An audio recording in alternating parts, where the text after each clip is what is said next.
En las cenas familiares de los domingos, el menú siempre es el mismo: roast beef, vino tinto caro y una ración generosa de desprecio hacia mi persona. Mi suegra, doña Beatriz, es una mujer que mide el valor de los seres humanos por el logo de su tarjeta de presentación. Para ella, su hijo Julián es un titán de la industria, el director general de una operadora logística que no para de crecer.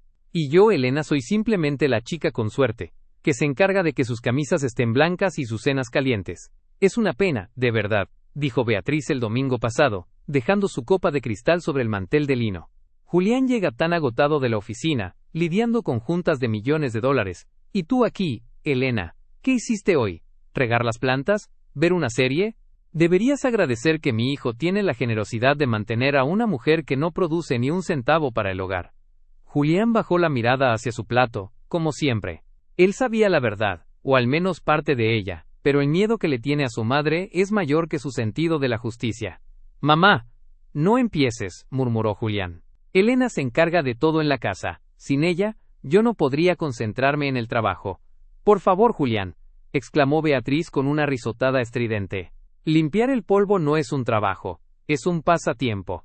En mis tiempos, las mujeres de nuestra clase social dirigíamos fundaciones.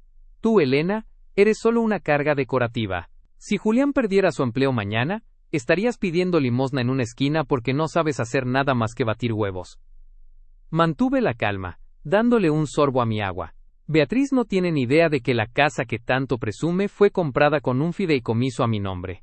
No sabe que el coche de lujo que Julián conduce es un beneficio de una empresa que pertenece a altos mandos globales, un holding internacional del que yo soy la accionista mayoritaria y fundadora. Hace 5 años decidí retirarme del ojo público. Estaba cansada de las juntas de 16 horas y de los tiburones de Wall Street. Puse a Julián como cara de una de mis empresas secundarias para que él se sintiera realizado, mientras yo manejaba los hilos desde mi computadora en la mesa de la cocina, vestida en leggings y con el cabello recogido. Para el mundo, soy una ama de casa aburrida. Para el mercado financiero, soy la sombra de hierro, que decide qué empresas viven y cuáles mueren. La gota que derramó el vaso cayó el lunes por la mañana. Beatriz llegó a mi casa sin avisar, como suele hacerlo, y me encontró revisando unos informes de auditoría en mi tableta. ¿Ahora también juegas a ser ejecutiva, Elena?, dijo, arrebatándome la tableta de las manos. Deja de perder el tiempo. La plata de los cubiertos está manchada. Y por cierto, Julián me contó que la empresa va a solicitar una capitalización masiva para comprar la competencia. Necesito que convenzas a Julián de que me dé un puesto en el consejo de administración. Al menos alguien de la familia debe vigilar que una don nadie como tú no se gaste el dinero de mi hijo en zapatos. Doña Beatriz, le dije, levantándome y recuperando mi tableta con un movimiento firme. Julián no decide quién entra al consejo. Eso lo decide la junta de accionistas del holding. No me digas cómo funciona la empresa de mi hijo, gritó ella. Tú solo encárgate de que la cena de esta noche sea perfecta. Vienen los inversionistas principales, y no quiero que tu ignorancia nos avergüence.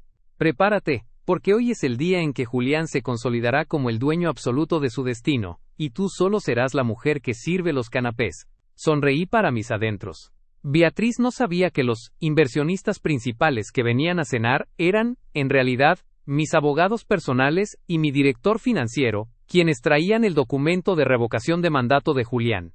Julián había cometido el error de escuchar a su madre, y había intentado desviar fondos del holding para comprarle a Beatriz una mansión en la costa, pensando que, la dueña, nunca se daría cuenta. Lo que no sabían es que la dueña estaba en la cocina, preparando una lasaña, mientras firmaba digitalmente la orden de auditoría que los dejaría a ambos en la calle. Prepare la mesa, doña Beatriz, le dije caminando hacia la cocina. Esta noche va a ser inolvidable. Pero no por la comida, sino porque finalmente todos sabrán quién es el que mantiene a quién en esta familia. Beatriz me miró con desprecio y se fue al salón a retocarse el maquillaje. Ella pensaba que yo era el adorno de la casa, sin saber que yo soy el cimiento, el techo y la dueña de la tierra sobre la que camina. El juego de la ama de casa estaba por terminar, y la sombra de hierro estaba lista para cenar. La cena del lunes por la noche en mi comedor de roble era el escenario perfecto para una tragedia griega, aunque doña Beatriz creía que era su coronación. Ella se había encargado de decorar la mesa con orquídeas blancas y cristalería de Bohemia, moviéndose por la casa como si yo fuera una empleada doméstica invisible. Julián, por su parte, estaba inusualmente nervioso, Se ajustaba el nudo de la corbata cada 5 minutos y revisaba su teléfono con la ansiedad de quien sabe que está caminando sobre hielo delgado. A las 8 en punto llegaron los invitados, el licenciado Estrada, mi abogado de cabecera, y el señor Harrison, mi director financiero global. Ambos vestían trajes oscuros de corte impecable, y portaban maletines que contenían el destino de la familia de mi marido. Bienvenidos, caballeros, dijo Beatriz, extendiendo su mano con una afectación aristocrática. Soy Beatriz, la madre del director general. Julián les ha hablado mucho de sus planes de expansión. Es un alivio que finalmente traten con alguien de la familia que sí entiende de negocios, y no solo de recetas de cocina. Miró de reojo hacia la cocina, donde yo terminaba de organizar las bandejas. Estrada y Harrison intercambiaron una mirada rápida, pero mantuvieron la compostura profesional. Elena, querida, gritó Beatriz hacia la cocina, no te quedes ahí pasmada. Trae el vino y los canapés. Los señores tienen hambre de negocios, no de tu presencia silenciosa. Por favor, trata de no interrumpir cuando hablemos de cifras, podrías confundirte con tantos ceros. Salí de la cocina con una bandeja de plata, vistiendo un sencillo vestido negro. Serví el vino con la precisión que me dio años de protocolo en las altas esferas de Ginebra. Julián no me miraba a los ojos, su conciencia empezaba a pesarle. Señores, comenzó Julián, aclarándose la garganta. Como saben, la operadora logística necesita una inyección de capital de $50 millones para absorber a la competencia. Mi madre y yo hemos decidido que este es el momento de tomar el control total y diversificar los activos hacia el sector inmobiliario de lujo. Específicamente una propiedad en la costa que servirá como sede corporativa. ¿Sede corporativa, Julián?, preguntó Harrison, arqueando una ceja. El informe que recibí dice que esa propiedad es una mansión residencial, a nombre de doña Beatriz. Bueno, es una inversión estratégica, interrumpió Beatriz, golpeando la mesa con sus anillos de diamantes. Mi hijo se merece un descanso digno, después de mantener a este lastre durante años. Además, el holding principal, Altos Mandos Globales, siempre aprueba lo que Julián solicita. Somos socios, después de todo. En realidad, dijo el licenciado Estrada, abriendo su maletín, estamos aquí porque la dueña del holding ha solicitado una auditoría de emergencia. Se han detectado movimientos de fondos no autorizados para la compra de sedes corporativas, que huelen mucho a fraude familiar. Beatriz soltó una carcajada nerviosa. ¿La dueña? Por favor, Julián es el que manda. Esa dueña es seguramente una vieja aburrida, en algún paraíso fiscal, que ni sabe que existimos. Julián, diles quién es el jefe aquí. Julián abrió la boca, pero no salió sonido alguno. Yo dejé la bandeja sobre el aparador y caminé hacia la cabecera de la mesa. Tomé una de las carpetas que Estrada había puesto sobre el mantel, y la abrí con calma. La vieja aburrida, doña Beatriz, dije, con una voz que hizo que el aire de la habitación se congelara. Ha estado escuchando cada una de sus humillaciones desde hace 3 años. Ha estado sentada en esta mesa mientras usted la llamaba carga decorativa, y hoy esa dueña ha decidido que la cena terminó. Beatriz se quedó petrificada. Julián palideció hasta quedar del color de las orquídeas. ¿De qué hablas, Elena?, chilló Beatriz. Vuelve a la cocina, estás alucinando por el cansancio de limpiar.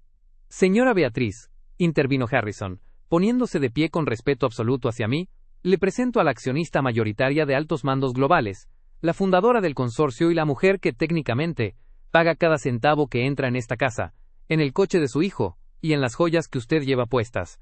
Saqué mi tableta y mostré en la pantalla el registro del fideicomiso. Mi nombre real, Elena Valente Zully, brillaba en la parte superior del documento de propiedad. Julián, dije mirando a mi marido, intentaste robarle a la empresa para comprarle un capricho a tu madre, porque ella te convenció de que yo era solo una ama de casa, que no se daría cuenta. Pero se te olvidó un pequeño detalle. Yo soy la que programó el software de seguridad financiera, que detectó tu desvío de fondos a los 5 minutos de que hiciste la transferencia. Julián se hundió en su silla, cubriéndose la cara con las manos. Beatriz miraba de la tableta a mí, con los labios temblando de rabia y terror. No, esto es una broma, susurró ella. Julián, dile que es mentira. Tú eres el director. Él era el director, doña Beatriz, corrigió Estrada, entregándole a Julián una notificación de despido inmediato. A partir de este momento, Julián queda removido de su cargo por falta de ética y malversación de fondos. La casa donde estamos ha sido puesta bajo inventario del holding, ya que fue adquirida con préstamos corporativos impagos. tienen 48 horas para desalojar. Me senté en la silla de la cabecera, la que Beatriz siempre ocupaba para presidir sus cenas de odio. Dijo que yo era una don nadie, doña Beatriz, añadí tomando una uva de la bandeja, pero resulta que la don nadie es la que firma su orden de desalojo. Espero que los canapés hayan estado buenos, porque es lo último que comerá bajo este techo. Beatriz intentó gritar, pero la humillación era tan grande que solo pudo sollozar de impotencia. La ama de casa acababa de servir el plato principal, y el postre iba a ser la ruina absoluta de quienes pensaron que cocinar y limpiar era sinónimo de ignorancia. El martes por la mañana, el sol entró por los ventanales de la mansión con una frialdad quirúrgica. No hubo café recién hecho en la mesa, ni el aroma de los panecillos que yo solía hornear para complacer los caprichos de mi suegra. Doña Beatriz bajó las escaleras vistiendo su bata de seda china, con el rostro desencajado y el maquillaje de la noche anterior corrido bajo los ojos.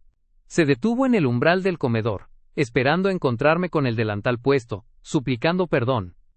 En su lugar, me encontró sentada en la cabecera, con mi computadora portátil abierta, y dos guardaespaldas de la firma de seguridad del holding apostados en la entrada. Elena, esto tiene que ser una pesadilla, balbució, tratando de recuperar un poco de su altanería. Seguramente Julián cometió un error administrativo, pero tú no puedes echarnos así. Somos tu familia. Mi hijo te dio su apellido. Te dio un hogar. Su hijo me dio un apellido que yo ya tenía blindado con mi propio capital. Beatriz. Respondí sin levantar la vista de la pantalla. Y este hogar es un activo de altos mandos globales. Julián no es más que un inquilino moroso que intentó robarle al casero. Es una infamia. Gritó ella, golpeando la mesa. Voy a llamar a mis amigas del patronato, los Garza, los Slim, los de la Vega, todos ellos saben quién soy.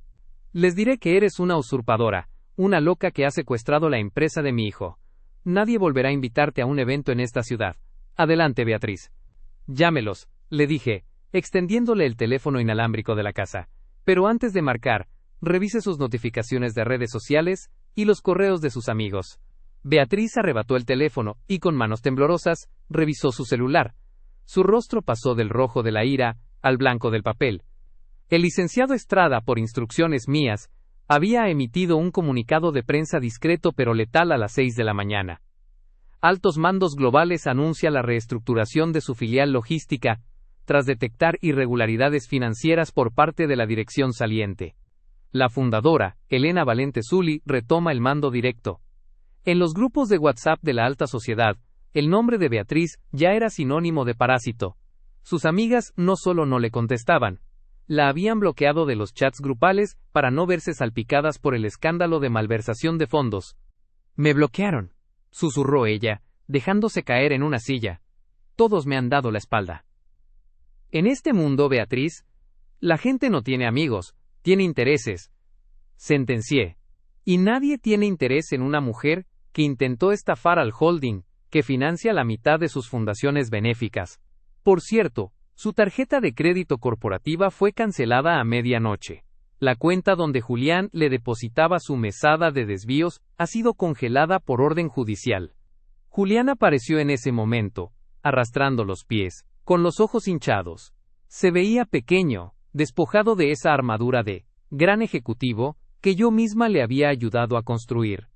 Elena, por favor, dijo Julián, mamá no tiene a dónde ir. Sus propiedades en la ciudad están hipotecadas para pagar sus deudas de juego y sus viajes. Si nos quitas la casa, dormiremos en la calle. Tuviste 3 años para decir la verdad, Julián, le recordé. Tuviste 1000 oportunidades para defenderme, cuando ella me llamaba inútil, o don nadie, en mi propia cara, pero preferiste callar para seguir gastando el dinero que yo generaba. El lastre de la familia resultó ser la única que mantenía el barco a flote.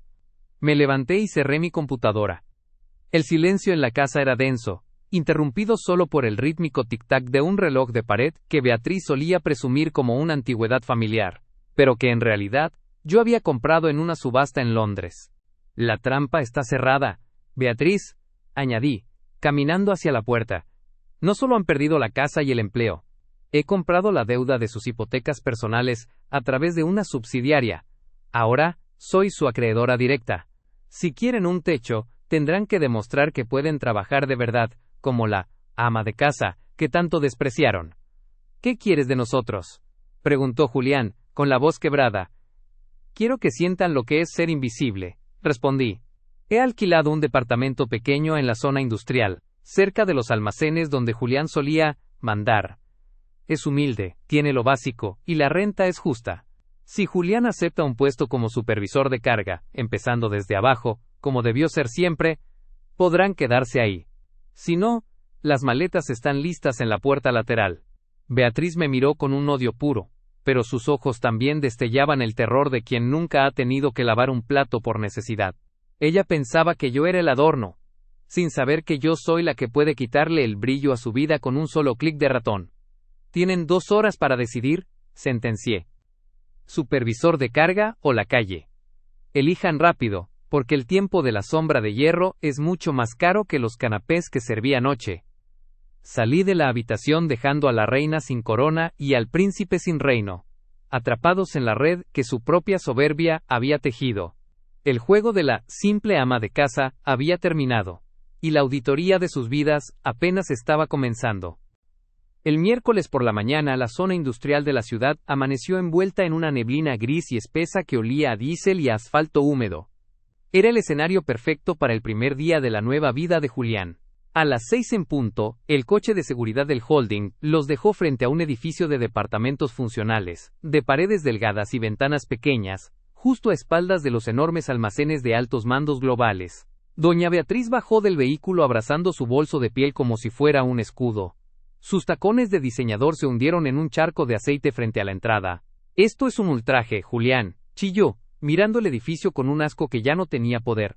El pasillo huele a detergente barato y comida frita. Yo no puedo vivir aquí. Tengo asma nerviosa. Elena ha perdido el juicio. Cree que somos sus esclavos. Mamá, cállate, respondió Julián, cuya voz sonaba hueca. ¿Es esto o la calle? Ella es la dueña de todo. Si no me presento en el almacén en 10 minutos, el capataz informará que no cumplí, y nos quitarán hasta este techo. Entré en el centro de control de los almacenes media hora después. Iba vestida con un traje sastre azul marino, el cabello recogido con una severidad que imponía respeto inmediato. Desde el ventanal de la oficina principal, que dominaba toda la planta de carga, vi a Julián. Llevaba un chaleco naranja fluorescente sobre su camisa de marca, y un casco de seguridad que le quedaba ligeramente grande. A su lado estaba don Braulio, un capataz que llevaba 30 años en la empresa, un hombre de manos callosas y mirada de acero a quien yo misma había dado instrucciones precisas. «¡Muévete, novato!». El grito de Braulio resonó en toda la nave. «Aquí no me importa si sabes usar una corbata. Aquí me importa si sabes contar tarimas y verificar sellos de seguridad. Si te equivocas en un solo código, el cargamento se queda varado, y el descuento va directo a tu miserable sueldo». Vi a Julián agachar la cabeza, esa misma cabeza que solía levantar con arrogancia en mis cenas dominicales. Empezó a anotar números en una tableta electrónica, tropezando con los montacargas que pasaban a centímetros de él. Cada vez que intentaba limpiar el sudor de su frente, Braulio le recordaba que el tiempo es dinero de la empresa, no suyo. Mientras tanto, en el departamento, doña Beatriz se enfrentaba a su propio infierno personal, la lavandería.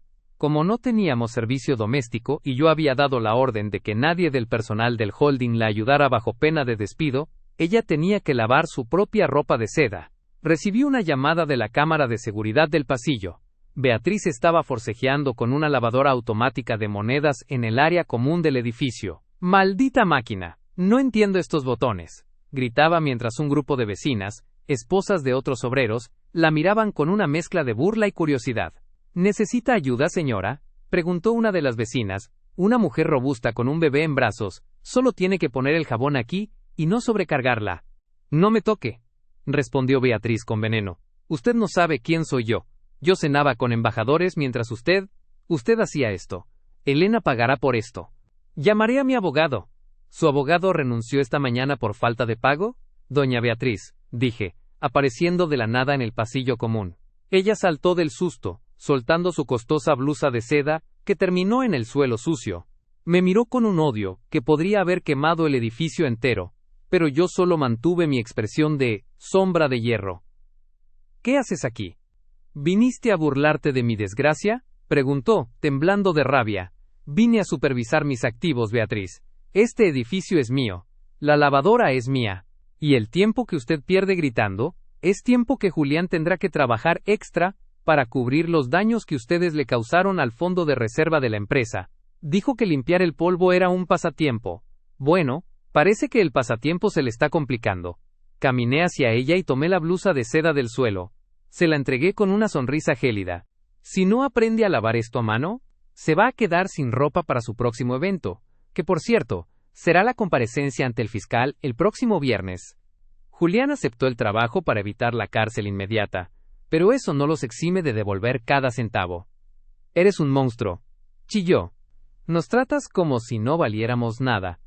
Los trato exactamente como ustedes me trataron a mí durante 3 años, respondí, dándole la espalda, con la diferencia de que yo sí produzco el dinero que ustedes ahora mendigan. Ella pensaba que mis manos solo servían para limpiar, sin saber que estas manos sostienen la economía de su mundo. Ahora, regrese a su lavadora. El ciclo está por terminar, y hay gente trabajadora esperando su turno. Regresé a mi oficina en el almacén. Julián estaba cargando cajas de muestras, con la camisa empapada de sudor y las manos rojas por el esfuerzo. Se detuvo un segundo y me vio a través del cristal del segundo piso. No hubo gritos, no hubo insultos. Solo una mirada de derrota absoluta. Él sabía que yo ya no era su ama de casa.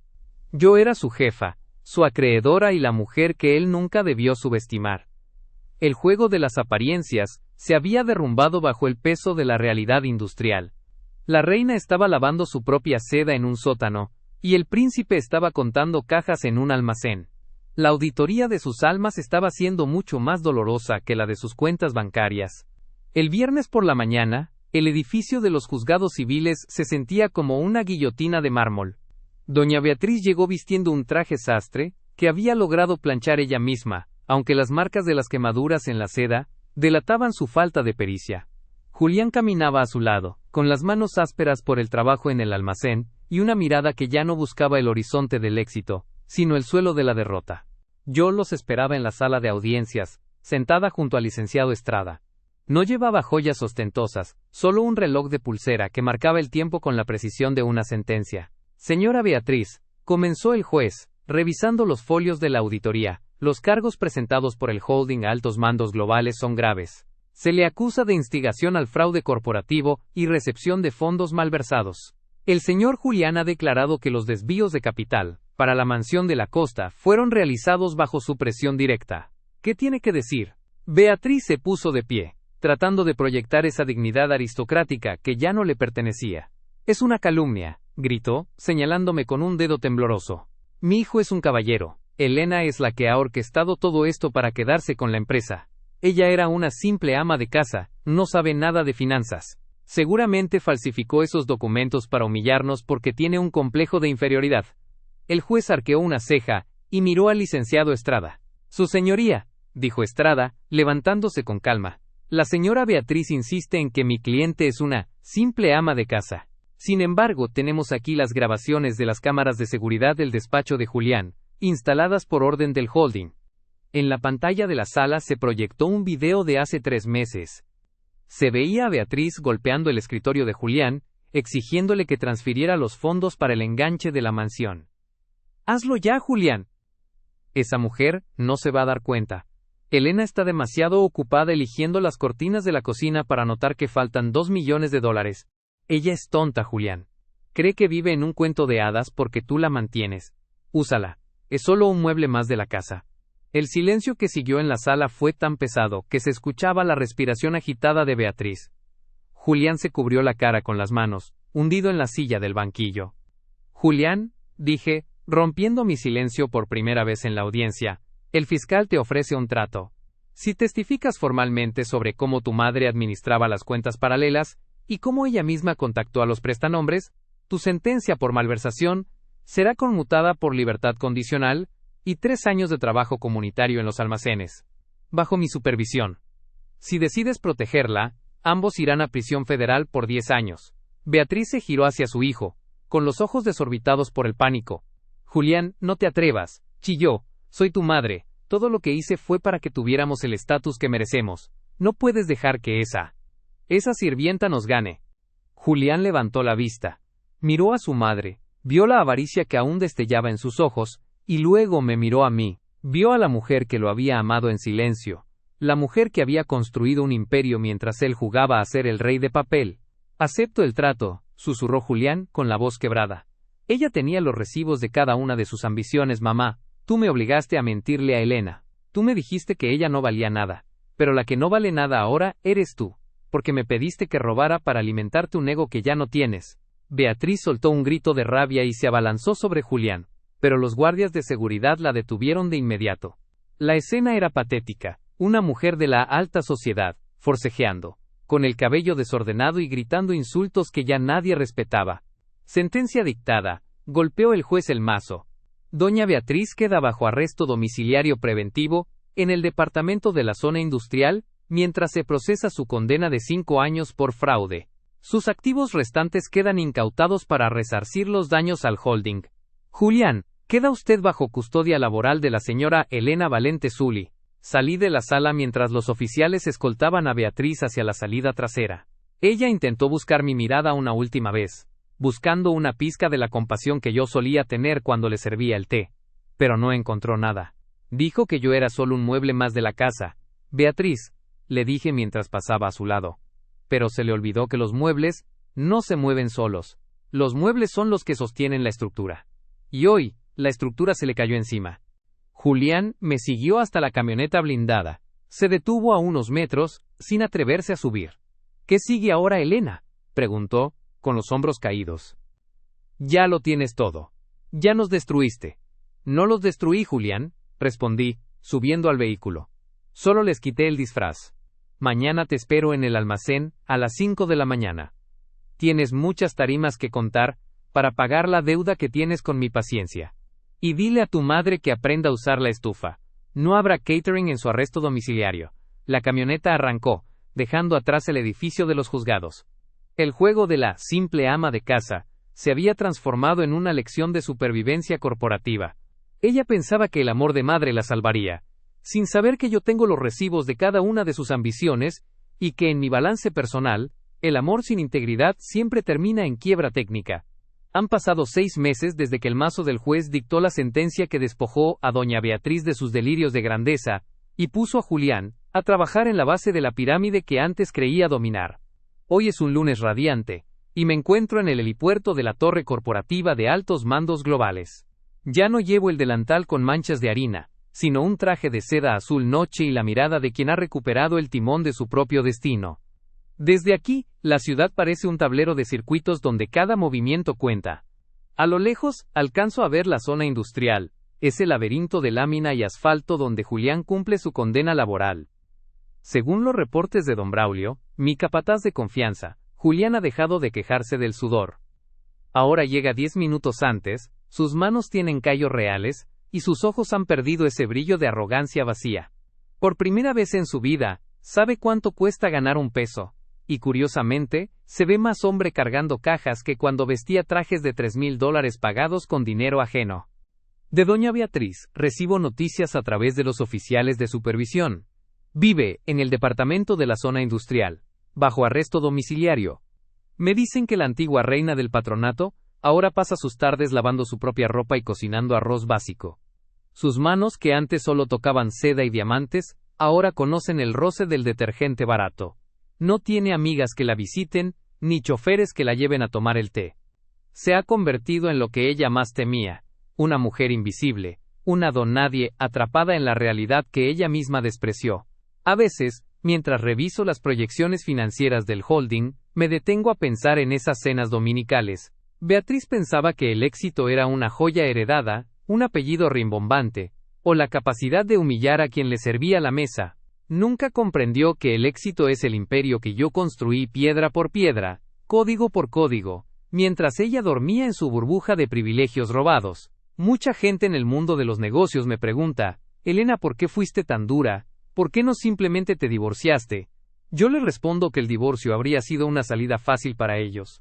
Julián necesitaba aprender que la lealtad no es una opción estética, sino un cimiento ético. Y Beatriz, ella necesitaba entender que la simple ama de casa era la que sostenía el techo sobre su cabeza. La gratitud no se exige, se cultiva, y ellos prefirieron sembrar espinas en el jardín que los alimentaba. Hoy, mi vida ha vuelto a su cauce natural. He dejado de esconderme detrás de la estufa. He asumido mi cargo como presidenta del consejo, con una transparencia que ha hecho temblar a los mercados. Julián sigue siendo mi marido legalmente, pero bajo un régimen de separación de bienes absoluto y un contrato de conducta que no permite una sola grieta. No sé si algún día volveremos a ser una pareja real, pero por ahora, él es un empleado ejemplar, que finalmente valora el esfuerzo. Me subo al helicóptero que me llevará a la inauguración de nuestra nueva planta en el extranjero. Al despegar, miro hacia abajo y veo la mansión de la costa, la que Beatriz quería robarme. Ahora es un centro de capacitación para mujeres emprendedoras que no tienen recursos. Donde ella quería exclusividad y egoísmo, ahora hay educación y esperanza. Cierro los ojos y por un momento recuerdo el olor a lasaña que llenaba mi cocina hace meses. Sigo amando cocinar, sigo amando los detalles del hogar, pero ahora lo hago porque quiero, no porque sea mi única identidad. La sombra de hierro ha salido a la luz, y el mundo ha descubierto que detrás de cada gran empresa, a veces hay una mujer que sabe perfectamente cómo limpiar el polvo, y cómo limpiar las cuentas de los traidores. La auditoría ha terminado. El balance es positivo. Los parásitos han sido removidos, y la estructura es más sólida que nunca. Beatriz pensaba que yo era el adorno de la casa, sin saber que yo soy la dueña del suelo, del cielo, y de cada latido de la empresa, que ella intentó saquear. El vuelo continúa hacia el éxito, y esta vez, no hay nadie en la cabina que no se haya ganado su asiento con integridad.